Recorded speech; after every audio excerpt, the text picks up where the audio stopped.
রাশিয়ার বাইরে থেকেও রুশ বাহিনীতে যোগদানের অনুমতি দিয়ে আইন সই করেছেন দেশটির প্রেসিডেন্ট ভ্লাদিমির পুতিন। ইউক্রেনের সঙ্গে যুদ্ধে যখন উত্তর কোরিয়া মস্কোয় সেনা পাঠাচ্ছে, তখনই নতুন এই আইনটির অনুমোদন দিল দেশটি।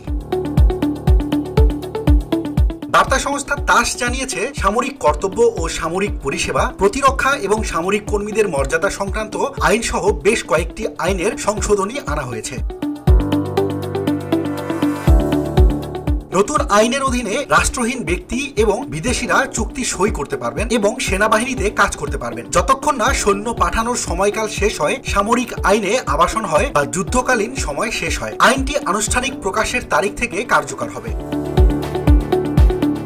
নথিতে ব্যাখ্যামূলক নোটে বলা হয়েছে, রাশিয়ান ফেডারেশন সশস্ত্র বাহিনীকে পুনঃপ্রতিষ্ঠিত করার জন্য জরুরি অতিরিক্ত ব্যবস্থা গ্রহণের জন্য প্রক্রিয়াটি ত্বরান্বিত করা হয়েছিল।